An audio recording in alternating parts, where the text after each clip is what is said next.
Hi students, I am Bhushan Gadge. I am mathematics faculty. I have been examiner for last 3 years. तो इस video में हम board का paper pattern देखेंगे, उसके बाद कुछ ट्रिक्स और टिप्स मैं बताने वाला हूँ। वीडियो के एंड में स्टूडेंट आपको इंपॉर्टेंट क्वेश्चन की लिस्ट एक प्रोवाइड कर दूंगा, तो इस वीडियो को अच्छे से एंड तक देखें।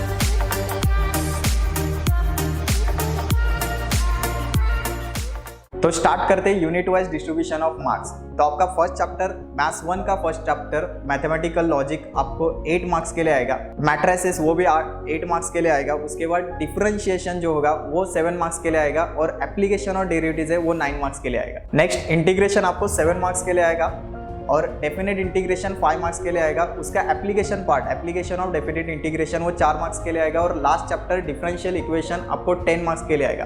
तो लास्ट चैप्टर को बहुत ज़्यादा मार्क्स है, वो ध्यान में रखना।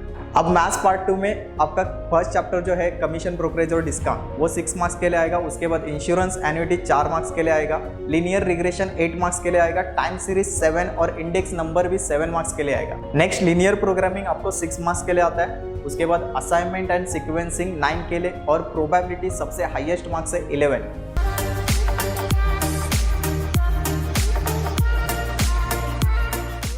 अब स्टूडेंट देखते हैं ऑब्जेक्टिव वाइज मार्क्स डिस्ट्रीब्यूशन। यहाँ पे ऑब्जेक्टिव वाइज मतलब वो एमसीक्यू वाले ऑब्जेक्टिव नहीं है। ऑब्जेक्टिव मतलब बोर्ड आपसे क्या चाहता है, बोर्ड आपके पेपर में क्या चाहता है, क्या चेकिंग करना चाहते हैं, आप में क्या क्या स्किल होने चाहिए। तो उसमें आपके नॉलेज के लिए 13 मार्क्स है। उसके बाद अंडरस्टैंडिंग के लिए 32 है और एप्लीकेशन एंड स्किल के लिए 71 मार्क्स है। एक चीज नोटिस करना कि एप्लीकेशन में ज्यादा फोकस कर रहा है बोर्ड, तो पूरे पोर्शन में आपको एप्लीकेशन के ऊपर ज़्यादा फोकस करना है। मतलब हर एक चैप्टर का आपको एप्लीकेशन पार्ट करना ही करना है।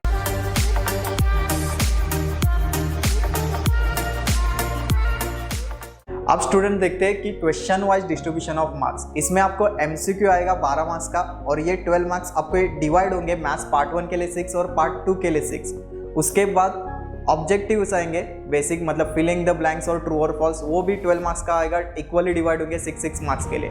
उसके बाद आपको आएंगे शॉर्ट आंसर वो 36 मार्क्स के लिए और नेक्स्ट आएगा लॉन्ग आंसर वो 40 मार्क्स के लिए और लास्ट क्वेश्चन होगा एक्टिविटी बेस्ड वो 16 मार्क्स के लिए। तो 16 में से आपको सिर्फ 80 मार्क्स मिल सकता है क्योंकि उसमें ऑप्शन सिर्फ आपको 2 में से एक करना है। एक पेपर में एक मतलब 4 मार्क्स और दूसरे पेपर में एक मतलब 4 मार्क्स, तो टोटल कुल मिला के वो सिर्फ आपको 8 मार्क्स मिल सकते हैं एक्टिविटी बेस्ड क्वेश्चन में।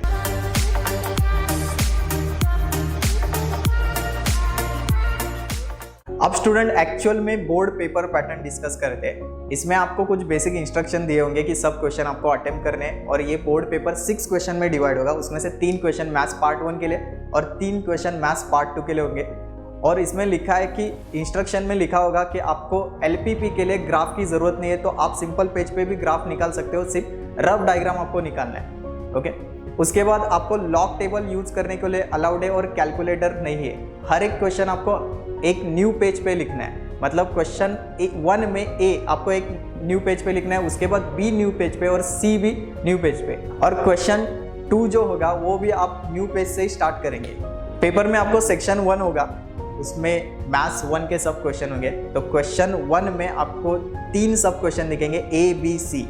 ए आपका टोटल एमसीक्यू बेस होगा, उसके बाद बी ट्रू और फॉल्स और सी में आपको फिलिंग द ब्लैंक्स होंगे।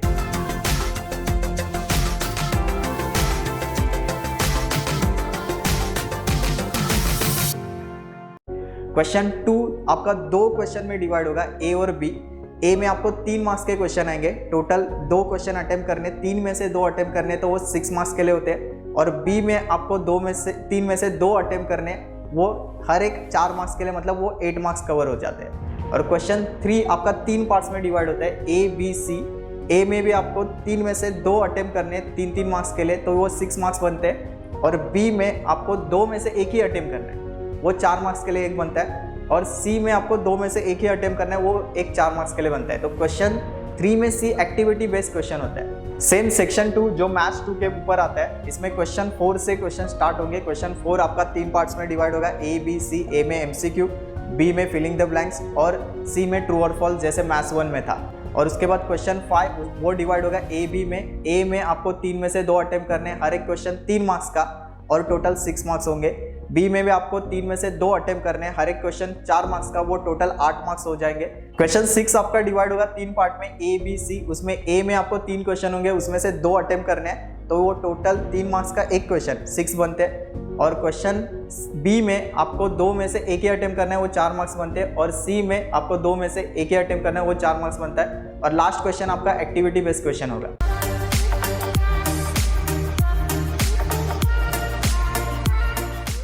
स्टूडेंट, अब मैं आपको हर एक चैप्टर में से कौन से कंसेप्ट के ऊपर ज़्यादा फोकस करना है, बोर्ड जिस कंसेप्ट के ऊपर ज़्यादा फोकस करता है वो मैं आपको बताने वाला। तो ये कंसेप्ट आपको कभी भी स्किप नहीं करने। तो स्टार्ट करते हैं फर्स्ट चैप्टर मैथमेटिकल लॉजिक्स, जो 8 मार्क्स के लिए आता है। तो इसमें आपको फर्स्ट करना है निगेशन ऑफ स्टेटमेंट। और निगेशन ऑफ स्टेटमेंट में स्टूडेंट बहुत सारे गलती करते हैं जब ऑल और सम ऐसे वर्ड आते हैं। बाकी सब निगेशन ऑफ स्टेटमेंट इजीली हो जाता है क्योंकि उसमें नॉट ऐड करना होता है या फिर रिमूव करना होता है। बट जब ऑल दिखता है तो उसके जगह सम लिखना भूल जाते हैं, और सम दिखता है उसके जगह ऑल लिखना भूल जाते हैं। ये मेरा ऑब्जर्वेशन है। उसके बाद आता है ट्रूथ टेबल। और अगर पास्ट ईयर के पेपर्स देखोगे जो ओल्ड पोर्शन में, उसमें उन्होंने ट्रूथ टेबल कभी भी स्किप नहीं किया। तो ट्रूथ टेबल आपको करना ही करना है। ट्रूथ टेबल में 3 टाइप के क्वेश्चन आ सकते हैं। बेसिक ट्रूथ टेबल लिखना, उसके बाद ट्रूथ टेबल कंपेयर करना, इक्वल करना, इक्वालिटी प्रूव करना, उसके बाद वो टॉटोलॉजी, कॉन्ट्राडिक्शन, कंटीजेंसी, ये सब आ सकता है। नेक्स्ट आता है आपके क्वांटिफायर्स, एक्सरसाइज 1.5। और फाइनली आपको कन्वर्स, इनवर्स, कॉन्ट्रा पॉजिटिव के ऊपर फोकस करना है जो एक्सरसाइज 1.8 में है। ये कंसेप्ट आपको सब करने हैं मैथमेटिकल लॉजिक में।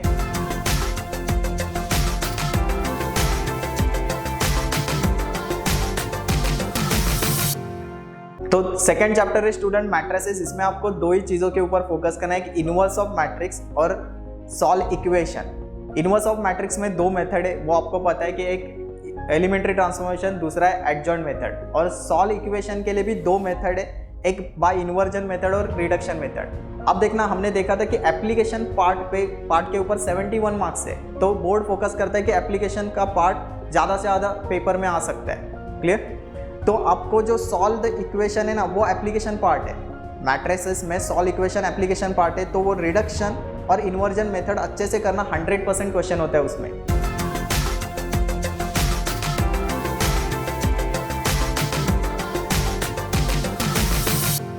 नेक्स्ट चैप्टर स्टूडेंट डिफरेंशिएशन, जो 7 मार्क्स के लिए आता है। ये चैप्टर आपको किन कंसेप्ट में डिवाइड करना है वो बताता हूँ। पहला तो बेसिक डिफरेंशिएशन है, उसके बाद logarithmic differentiation, implicit function, parametric function, और फाइनली सेकेंड ऑर्डर डेरिवेटिव्स। तो आपको जो इम्प्लिसिट फंक्शन और पैरामेट्रिक फंक्शन है, जो एक्सरसाइज 3.4 और 3.5, उसमें से क्वेश्चन 3 के ऊपर ज़्यादा फोकस करना है, जो आपको प्रूव करने के लिए आते हैं क्वेश्चन। तो वो एक एक्सरसाइज में 3 क्वेश्चन है, दूसरे एक्सरसाइज में 3 क्वेश्चन है, 3.4 में 3 क्वेश्चन, 3.5 पे 3 क्वेश्चन। तो आपको ये 6 क्वेश्चन करने ही करने। बाद में लास्ट जो है सेकेंड ऑर्डर डेरिवेटिव्स, उसमें से MCQ में क्वेश्चन आएगा।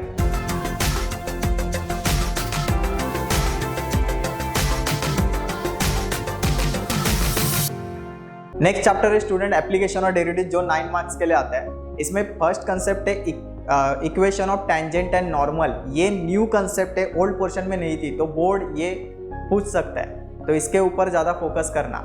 उसके बाद बेसिक है इंक्रीजिंग, डिक्रीजिंग, मैक्सिमा, मिनिमा, और finally application of derivatives in economics. उसमें जो क्वेश्चन नंबर 12 और 13 है, 13 में जो आपको वो MPC, MPS, APC, MPS ये निकालना है, वो क्वेश्चन बोर्ड हर बार पूछता था, ओल्ड पोर्शन में हर बार पूछा है, तो वो क्वेश्चन IMP नोट करना।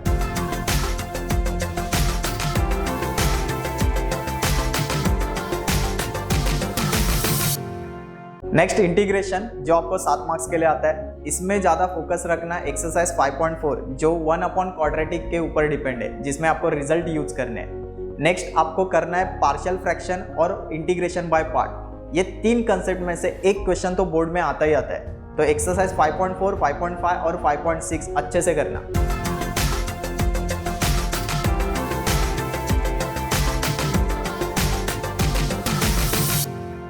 नेक्स्ट चैप्टर है डेफिनेट इंटीग्रेशन। इसमें से 6.2 के ऊपर ज़्यादा फोकस करना, properties of definite integration. Properties पूरे अच्छे से याद रखना, क्योंकि उसमें से सिर्फ MCQ के लिए एक क्वेश्चन पूछ सकते हैं। प्रॉपर्टीज में कुछ गायब करेंगे, फिलिंग द ब्लैंक्स के लिए पूछ सकते हैं। क्लियर? उसके बाद 6.2 के ऊपर जो क्वेश्चन है, हार्डली 7 या 8 क्वेश्चन है, वो अच्छे से करना।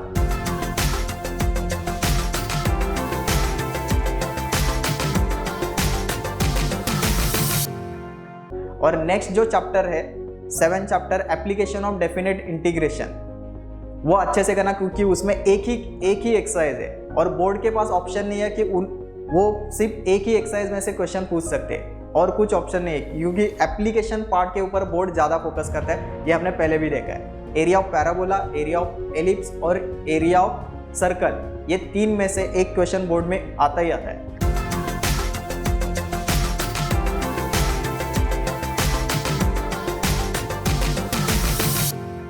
तो स्टूडेंट लास्ट चैप्टर है डिफरेंशियल इक्वेशन, जो आपको 10 मार्क्स के लिए आता है। स्कोरिंग चैप्टर है, 40 में से 10 मार्क्स मतलब 25% होता है। तो आपको इसमें क्या करना है, पहले डिग्री और ऑर्डर ऑफ डिफरेंशियल इक्वेशन जो आपको एमसीक्यू में पूछा जाएगा। उसके बाद फॉर्मेशन ऑफ डिफरेंशियल इक्वेशन, इसमें आता है एलिमिनेशन ऑफ आर्बिट्ररी कांस्टेंट, ये मेथड आता है। सिर्फ एक ही एक्सरसाइज है 8.2। उसके बाद स्टार्ट होता है सॉल्यूशन ऑफ डिफरेंशियल इक्वेशन, इसमें 3 एक्सरसाइज आते हैं 8.3, 8.4 और 8.5। 3 मेथड है। पहला वेरिएबल सेपरेबल जो 8.3 में, उसके बाद 8.4 में होमोजेनियस डिफरेंशियल इक्वेशन और 8.5 में आता है लीनियर डिफरेंशियल इक्वेशन। इसमें से 8.4 जो है होमोजेनियस डिफरेंशियल इक्वेशन वो हल्का सा डिफिकल्ट है, बाकी सब आराम से कर लोगे। ओके, और लास्ट एक्सरसाइज 8.6, इसमें से बोर्ड में क्वेश्चन आ सकता है और होगा ही होगा, क्योंकि वो एप्लीकेशन पार्ट है। एप्लीकेशन के ऊपर बोर्ड फोकस करता है, तो इस चैप्टर का एप्लीकेशन पार्ट एक्सरसाइज 8.6 में।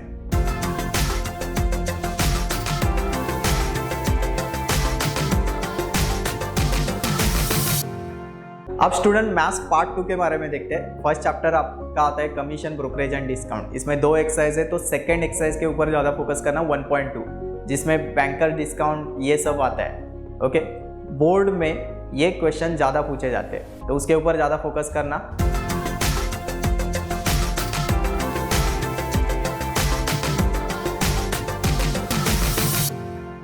उसके बाद सेकंड चैप्टर है आपका इंश्योरेंस एन्युटी। आपके लिए दोनों भी एक्सरसाइज इंपॉर्टेंट है, वो अच्छे से कर लेना।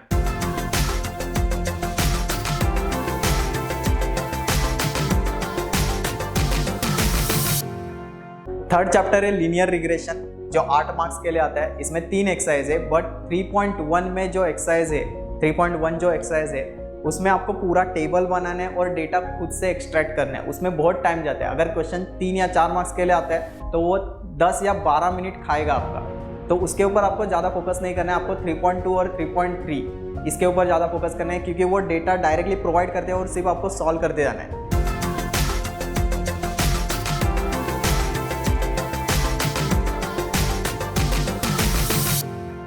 नेक्स्ट चैप्टर है स्टूडेंट टाइम सीरीज, जो 7 मार्क्स के लिए आता है। तो इसमें आपको 3 मेथड के ऊपर फोकस करना है, 3 ईयरली मूविंग एवरेज, 4 ईयरली और 5 ईयरली मूविंग एवरेज। इसमें से ग्राफिकल मेथड बोर्ड ने इस साल के लिए कैंसिल कर दिए, तो उसके ऊपर मत फोकस करना।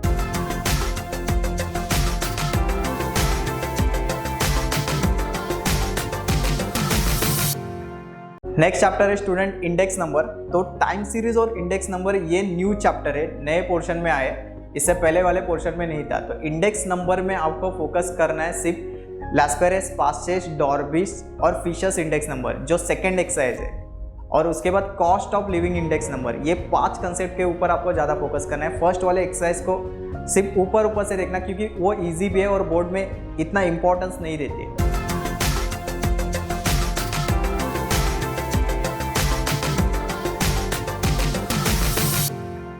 तो नेक्स्ट चैप्टर आपका लीनियर प्रोग्रामिंग। इसमें आपको एक्सरसाइज 6.2 के ऊपर ज़्यादा फोकस करना है, क्योंकि बोर्ड फिजिबल रीजन के बारे में ज़्यादा क्वेश्चन पूछता है। जो ग्राफ बनाने हैं आपको, वो सिर्फ सिंपल पेपर पे बनाने हैं, ग्राफ पे नहीं बनाने।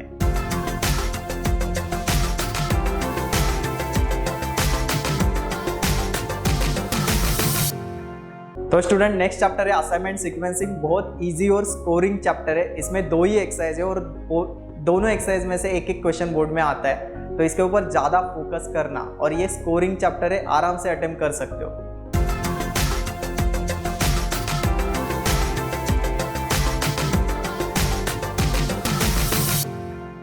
स्टूडेंट लास्ट चैप्टर है आपका प्रोबेबिलिटी डिस्ट्रीब्यूशन। इसमें फर्स्ट आता है बेसिक प्रोबेबिलिटी डिस्ट्रीब्यूशन, और इंपॉर्टेंट पॉइंट है इसमें बाइनोमियल डिस्ट्रीब्यूशन और पॉइसन डिस्ट्रीब्यूशन, क्योंकि बाइनोमियल और पॉइसन में आपको डायरेक्टली फॉर्मूले दिए होते हैं, सिर्फ आपको उसमें वैल्यू पुट करनी है। सिर्फ फॉर्मूले याद रखना और उसमें वैल्यू पुट करना, बाकी कुछ उसमें दिमाग नहीं लगाना है। तो बाइनोमियल और पॉइसन अच्छे से फोकस करना, बोर्ड पॉइंट ऑफ व्यू से वो बहुत इंपॉर्टेंट है।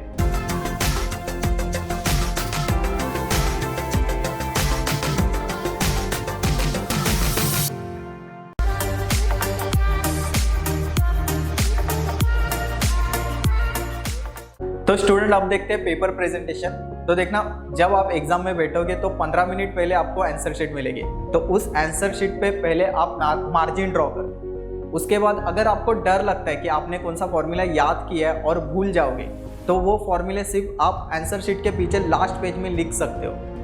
नेक्स्ट स्टूडेंट, आपको क्या करना है, जब आपको क्वेश्चन पेपर मिलेगा तब आप उस क्वेश्चन पेपर के ऊपर एक नज़र घुमाना और देखना कि आप इसमें से कौन से क्वेश्चन अटेम्प्ट कर सकते हो और उसको टिक करके लेना। क्योंकि आपको बाद में डिसीजन नहीं लेना है कि ये क्वेश्चन मुझे अटेम्प्ट करना है या नहीं। पहले से डिसीजन लो 5 मिनट में कि ये इतने क्वेश्चन में अटेम्प्ट करने वाला हो। मतलब 3 में से आप कौन से 2 क्वेश्चन अटेम्प्ट करने वाले हो वो टिक करके लेना पहले।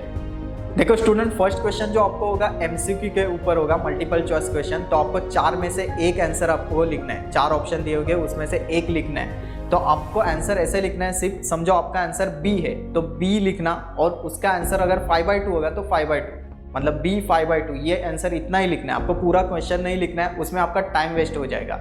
उसके बाद जो आता है ट्रू और फॉल्स, तो उसमें भी आपको ट्रू या फॉल्स इतना ही मेंशन करना है, पूरे क्वेश्चन नहीं लिखने। सिर्फ फिलिंग द ब्लैंक्स लिखते समय ये चीज़ ध्यान में रखना कि आपको क्वेश्चन लिखना है और उसका आंसर लिखना है, और जो आंसर होगा उसके नीचे अंडरलाइन करना है। और एक चीज़ स्टूडेंट आपको ध्यान में रखनी है कि आपको क्वेश्चन के सीक्वेंस नहीं चेंज करने। जैसे क्वेश्चन 1 के बाद 1 में अगर ABC ऐसे होगा, या फिर समझो A में आपको 3 में से 2 अटेम्प्ट करने हैं, तो आप ऐसे नहीं एक अटेम्प्ट कर लिया और उसके बाद लास्ट में सेकंड वाला अटेम्प्ट करोगे, मतलब सब पेपर लिखने के बाद लास्ट में उसको अटेम्प्ट करोगे। ये पेपर चेकिंग करते समय बहुत बड़ा प्रॉब्लम क्रिएट करता है। नेक्स्ट स्टूडेंट, जहाँ भी ज़रूरत हो अच्छे से टेबल ड्रॉ करना। मतलब आपको टेबल की कहाँ पे ज़रूरत पड़ेगी, तो पहले चैप्टर में मैथमेटिकल लॉजिक में ट्रूथ टेबल में, उसके बाद मैथ्स 2 में डायरेक्टली आपको टाइम सीरीज और इंडेक्स नंबर में, और नेक्स्ट आपको असाइनमेंट सीक्वेंसिंग में ये टेबल अच्छे से ड्रॉ करना। क्योंकि मैंने एक चीज़ नोटिस की है कि कुछ बच्चे जो होते हैं वो डायरेक्ट हवा में ऐसे ट्रू और फॉल्स ऐसे लिखते हैं, TTFF ऐसे हवा में लिखते हैं, टेबल नहीं होते हैं। वो अच्छा प्रेजेंटेशन नहीं है, तो अच्छे से प्रेजेंट करना टेबल में। If you liked this video, then do give me a thumbs up. Also share it with your friends and others so that even they can benefit out of it. Subscribe to our channel for more such videos and don't forget to hit the bell icon.